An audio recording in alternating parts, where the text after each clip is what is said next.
Good morning students. Class 7 में पहली class start करते हैं। इंटीजर्स अर्थात पूर्णांक। इसको हम लोग पिछली कक्षा में भी पढ़ चुके हैं। तो पूर्णांक पहले कहाँ से आए वो देखते हैं, फिर इनमें विभिन्न प्रक्रियाएं देखेंगे। देखिए, सबसे पहले जो हम लोगों ने बच्चों अपनी क्लास तक संख्याओं के बारे में भी जानकारी प्राप्त करी है, उसमें सबसे पहले थी प्राकृतिक संख्याएं। प्राकृतिक संख्याओं को कैपिटल N से व्यक्त किया जाता है और अंग्रेजी भाषा में इसको नेचुरल नंबर्स कहा जाता है। परिभाषा इसकी इस प्रकार से हो सकती है कि वे संख्याएं जो वस्तुओं को गिनने के काम में आ रही हैं उनको कहते हैं हम प्राकृतिक संख्याएं। गिनने का काम मतलब काउंटिंग नंबर्स भी इसका एक दूसरा नाम है। तो प्राकृतिक संख्याओं को अगर लिखना चाहे तो पहली प्राकृतिक संख्या 1 होगी, फिर 2, फिर 3, 4, 5 और and so on. 3 bar dash लगा दिया, मतलब ये अनंत तक चली गई। आपसे पूछा जाए कि सबसे छोटी प्राकृतिक संख्या क्या है, आप 1 बताएंगे। आपसे पूछा जाए सबसे बड़ी प्राकृतिक संख्या क्या होगी, हम नहीं बता सकते कौन सी होगी, अनंत होगी। प्राकृतिक संख्याएं कौन सी संख्याएं हैं जो बच्चों वस्तुओं को गिनने के काम में आ रही है, काउंटिंग नंबर्स। उसके बाद बच्चों पूर्ण संख्याओं की आवश्यकता पड़ी, ये भी हम पढ़ चुके हैं कि भाई अगर कोई भी वस्तु नहीं है, इसका मतलब 0 वस्तु है, तो उसको हम लोग पूर्ण संख्याओं से व्यक्त करते हैं। और पूर्ण संख्याओं को कहा जाता है होल नंबर्स, इसलिए इसको अंग्रेजी भाषा के लेटर W से रिप्रेजेंट करते हैं। तो पूर्ण संख्याओं की परिभाषा क्या हो सकती है? प्राकृतिक संख्याओं में शून्य को मिला लेने पर प्राप्त संख्याएं पूर्ण संख्याएं कहलाती हैं। सबसे पहली पूर्ण संख्या 0 है, उसके बाद 1, 2, 3, 4 एंड सो ऑन अनंत तक। तो यहां पर भी सबसे छोटी पूर्ण संख्या 0 और सबसे बड़ी पूर्ण संख्या अनंत। अब आते हैं पूर्णांकों पे, जो पाठ का नाम है इंटीजर्स। इंटीजर्स को बच्चों I या Z से व्यक्त किया जाता है, दोनों ही लेटर इसके लिए हैं, चाहे हम I लिख सकते हैं या Z लिख सकते हैं। तो इंटीजर्स अर्थात पूर्णांकों की परिभाषा क्या है? पूर्ण संख्याओं में उनके ऋणात्मक मानों को और सम्मिलित कर लिया जाए तो जो संख्याओं का समूह बनेगा वो कहलाएंगे पूर्णांक। तो प्राकृतिक संख्याओं में 0 मिलाया, पूर्ण संख्याएं बनी। पूर्ण संख्याओं में ऋणात्मक मानों को सम्मिलित कर लिया, पूर्णांक बने। तो पूर्ण संख्याएं क्या थी? 0, 1, 2, 3 अनंत तक। और इधर ऋणात्मक मान मिलाएंगे तो -1, -2, -3 और इधर भी अनंत तक। तो आपसे पूछा जाए कि भाई सबसे छोटा पूर्णांक क्या होगा, तो सबसे छोटा पूर्णांक तो हम काउंट ही नहीं कर सकते भाई। 0 से छोटा -1, -1 से छोटा -2, -2 से छोटा -3, -3 से छोटा -4 एंड सो ऑन। हम चलते ही चले आएंगे। तो सबसे छोटा पूर्णांक होगा अनंत और सबसे बड़ा पूर्णांक भी होगा बच्चों अनंत। ये तो बात हो गई पूर्णांक की। अब हम लोगों ने बच्चों पूर्णांकों को संख्या रेखा पर दर्शाना भी सीखा था।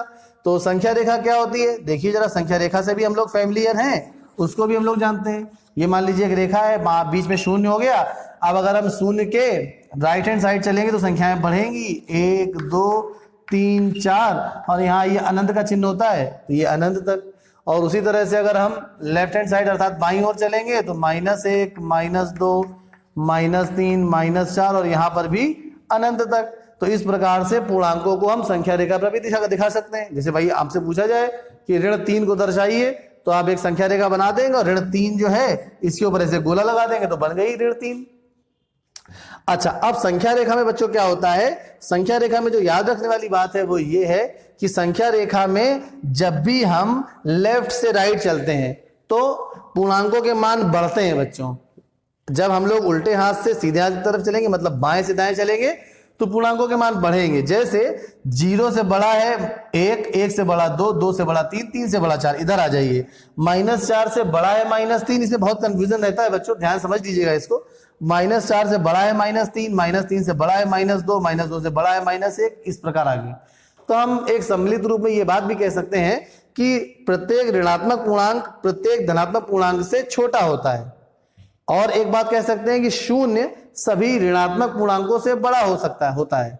प्रत्येक धनात्मक पूर्णांक प्रत्येक ऋणात्मक पूर्णांक से बड़ा होता है। ये सब निष्कर्ष जो हम बोल रहे हैं ये रिक्त स्थानों में बहुत बार पूछे जाते हैं, तो इनको भी आप दोबारा वीडियो रिवाइज करके देखेंगे और सब संभवतः नोट भी कर लेंगे।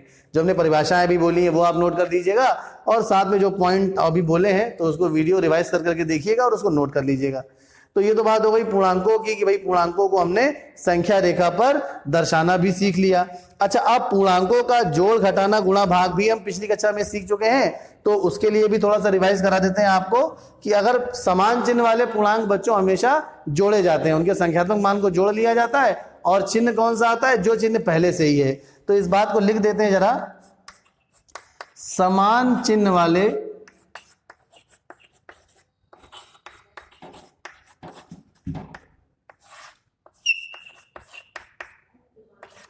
पूर्णांक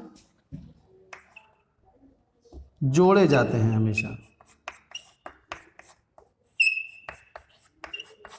अभी हम उदाहरण बताएंगे तो आपको समझ में आएगा क्या हम कह रहे हैं। हमने लिखा है कि भाई समान चिन्ह वाले पूर्णांक हमेशा जोड़े जाते हैं। जैसे मान लीजिए 5 और धन 3, तो 5 के आगे भी क्या चिन्ह लगा है? कोई चिन्ह नहीं, मतलब धन का है। 3 के आगे भी धन का है, तो इसको हम सम्मिलित रूप से बच्चों 8 लिख सकते हैं। 5 और 3 को जोड़ दिया तो 8 आ गया। समान चिन्ह वाले पूर्णांक जोड़े जाते हैं और चिन्ह वही रहता है जो पहले से ही है। अब जैसे मान लीजिए यहाँ पे लिखा होता -5 और -3, तो यहां पर बच्चों 5 के आगे माइनस का चिन्ह लगा हुआ है और 3 के आगे भी ऋण का चिन्ह है। ये भी बच्चों चिन्ह समान है, भले ही दोनों ऋणात्मक है, इससे कोई फर्क नहीं पड़ता, मगर चिन्ह समान है तो इनको जोड़ा जाएगा। जोड़ने के बाद 8 आएगा, मगर चिन्ह जो पहले से था वही आएगा। तो हमने क्या लिखा? समान चिन्ह वाले पूर्णांक जोड़े जाते हैं। और ये भी एक बात नोट कर देते हैं आपके लिए कि चिन्ह नहीं बदलता है। क्या मतलब है इसका? कि जो चिन्ह था वही रहता है। एक दो और उदाहरण करते हैं। जैसे मान लीजिए 3 धन 1 लिखा है, तो 3 धन 1 का योग करने में बच्चों क्या आ जाएगा? दोनों धनात्मक हैं, 4 आ जाएगा।